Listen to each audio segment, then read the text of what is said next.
Halo teman-teman, aku Lilio. Sebenarnya ini video semi klarifikasi lah dibilangnya, atau video penjelasan tentang lagu aku dan lagu Indri yang berjudul Aku Lebih Berharga. Nah, di lagu ini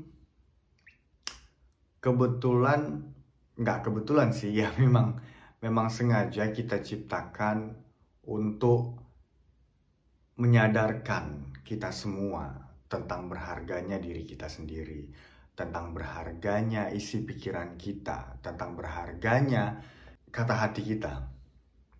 Gitu. Di lagu ini saya pribadi ingin mengajak semua orang untuk lebih menghargai dirinya sendiri, jiwa dan raganya, menghargai isi pikirannya, menghargai isi hatinya. Karena pada kenyataannya di luar sana banyak yang rela, contoh, disakitin secara fisik, disakitin lewat kata-kata, sehingga tubuhnya dilukai, mentalnya dirusak gitu. Ada banyak di luar sana yang rela tubuhnya disakitin, mentalnya dirusak, hanya karena mereka mencintai seseorang. Gitu. Nah, di lagu ini nunjukin kalau kita sampai mendapatkan perlakuan seperti itu dan kita masih mau ngejar-ngejar orang itu artinya bukan cinta. Itu namanya obsesi. Entah apa yang diobsesikan dari orang yang berbuat jahat sama kita. Banyak kok di luar sana, dan itu bukan lagi jadi rahasia ya. Banyak di luar sana yang bahkan rela dipasung, bahkan rela ditampari di depan umum, rela dipukulin, rela dijambak, rela dibikin berdarah-darah gitu. Seolah-olah orang yang menyakitin itu tidak sadar bahwa yang disakitinnya adalah manusia yang juga diciptakan Tuhan, yang sama berharganya di mata Tuhan. Orang yang disakitin itu adalah anak orang lain, yang dimana kita tidak berhak untuk menyakitinya, yang dimana kita tidak berhak untuk melukainya. Meskipun kita pacar atau meskipun kita suaminya, kita gak berhak untuk menyakiti, bahkan sampai melukai tubuh seseorang. Nah, ketika ajakan itu aku lempar, ketika ajakan itu aku sampaikan, ajakan untuk lebih menghargai diri sendiri dengan judul Aku Lebih Berharga, ada yang komen, termasuk orang tua katanya gitu. Jadi maksud dia, aku mengajak semua orang untuk melawan orang tua. Mungkin isi pikirannya kayak gitu ya. Aku mengajak semua orang untuk melawan orang tua. Bisa dibilang iya. Kalau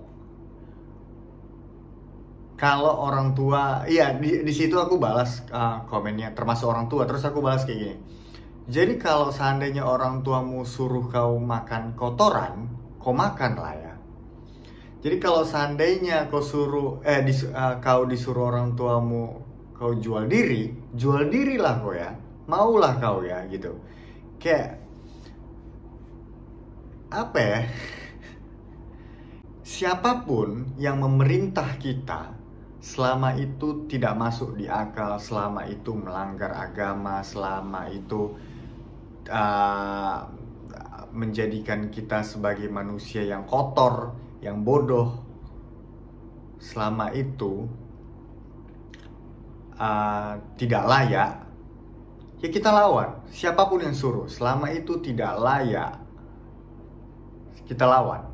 Mau orang tua, kakak, adik, abang, sahabat, guru, atau siapapun, selama itu tidak layak untuk dilakukan, selama itu berpotensi untuk menjatuhkan harga dirimu, bahkan menjatuhkan martabatmu di depan mata Tuhan, menjatuhkan nilaimu sebagai manusia di depan mata Tuhan, selama itu bikin kau gak waras, lawan siapapun yang nyuruh. Itu maksudnya. Jadi komentar-komentar yang seperti itu, kenapa bisa datang dari mulutmu? Kenapa bisa keluar dari mulutmu? Kan gitu. Apakah lagu itu tidak sebegitu jelasnya untuk dicerna? Padahal aku udah memilih kata-kata yang paling mudah untuk dicerna, yang paling mudah untuk dimengerti. Bahkan aku tidak memakai kalimat-kalimat teknik metafora di situ. Tidak menggunakan kata-kata yang berat, tidak menggunakan teknik penulisan yang berat, enggak sama sekali. Tapi kenapa masih banyak orang, masih ada orang yang sebegitu sulitnya mencerna, sampai-sampai dia sok-sokan chill, sok-sokan oke dengan komentarnya yang seperti itu gitu. Nggak salah. Siapapun kita nggak salah untuk mengajak orang berbuat sesuatu yang baik, berbuat sesuatu yang menaikkan derajatnya sebagai manusia. Nggak salah, siapa yang salah gitu. Ya kalau memang menaikkan derajat manusia dengan cara melawan, ya lawan. Nggak semua perlawanan itu salah. Kita lawan karena kita tahu kita berharga. Kita tinggalkan circle yang toksik karena kita tahu hal-hal yang toksik itu akan merusak isi pikiran kita, merusak isi hati kita, merusak pergerakan kita, bahkan merusak masa depan kita kalau kita berada di dalam lingkungan yang toksik. Kita nggak perlu respect, kita nggak perlu segan-seganan sama orang yang sama sekali sebenarnya nggak respect sama kita, yang sama sekali nggak segan sama kita. Ngapain kita respect? Sekalipun dia abang-abangan, sekalipun dia kakak-kakaan, sekalipun dia senior, kalau nggak respect, ngapain kita respect? Hidupkan hukum timbal balik. Apa yang kau kasih, itu yang kau kasih. Kan gitu, gak usah lah kita muluk-muluk dengan kata-kata mutiara. Kalau misalnya gak kau kasih pun ku kasih. Gak usah lah, bacot, semua bacot. Jadi di lagu itu juga aku mengajarkan orang, bukan mengajarkan orang ya, sorry. Di lagu itu juga aku mengajak orang untuk tidak terlalu percaya atau terlalu terlena dengan kalimat-kalimat motivasi yang dipikir orang keakuratan itu 100% kalau seandainya ku jalani kalimat motivasi itu. Padahal mereka nggak tahu kalimat-kalimat motivasi itu kadang datang dari orang yang sama sekali tidak melakukan apa yang dia ucapkan. Banyak motivator-motivator yang yang fake lah. Apa yang dia ucapkan nggak dia jalankan gitu, banyak. Jadi inti dari setiap motivasi motivasi itu jangan kita percaya dan kita telan 100%, kemudian kita hipnotis pikiran kita, wah aku harus jalani sampai akhirnya kita kecewa. Anjir, aku udah ngejalanin ini tapi kok nggak kena ya, kok nggak dapat ya. Enggak, inti dari semua motivasi adalah ketika bla bla bla bla bla bla bla bla bla bla bla bla, intinya kau gerak lah boy, kau gerak lah Chase, kau gerak lah bro. Itu aja intinya. Semua kalimat-kalimat motivasi itu aja intinya, kau gerak lah. Jangan kau dengar-dengar aja terlena-terlena dibilang A, kau jalani A, padahal jalanmu bukan di A, jalanmu di B. Ya kan? Dibilang orang, misalnya kalimat motivasi kayak kau bangun pagi, ya maksudnya inti dari kalimat motivasi kayak gini. Kau bangun pagi. Bangun pagi itu biasanya dilakukan sama orang yang sukses. Akhirnya karena kau dengar itu, karena kau pengen sukses, kau bangun pagi. Padahal ini dunia udah gak sesempit itu. Kau bangun siang pun, bangun malam pun, bangun sore pun, mau bangun entah kapan pun kau bangun, ya kan?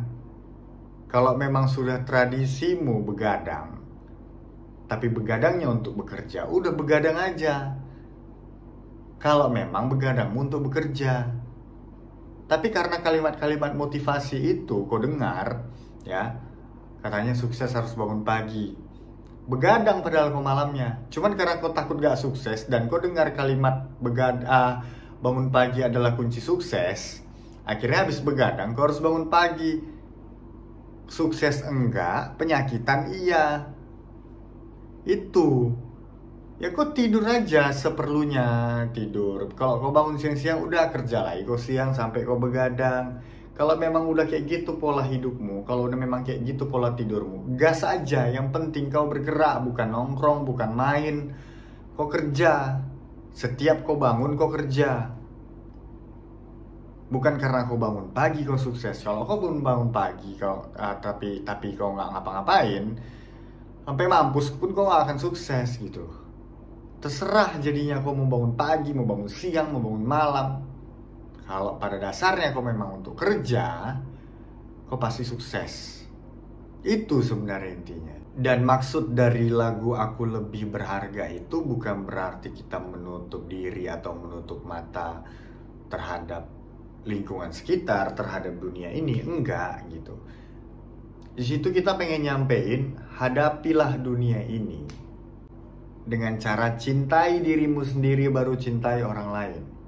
Ketika kau tahu seberapa besar cintamu kepada dirimu sendiri, dan di saat kau menghadapi dunia ini, kau lebih protektif aja terhadap dirimu sendiri.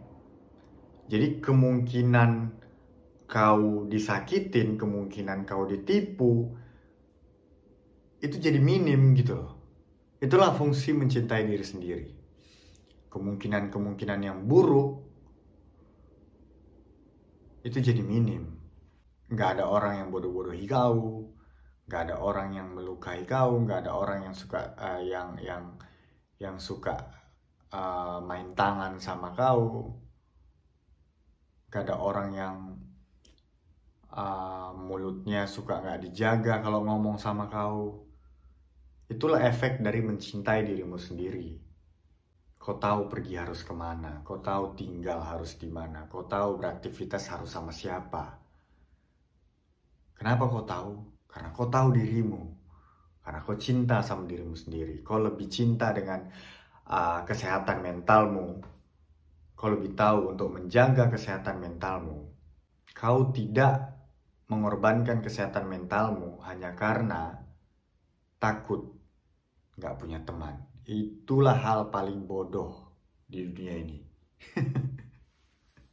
Ada banyak di luar sana, banyak yang berdiam diri di satu circle, padahal di circle itu dia tahu mentalnya termakan, mentalnya hancur.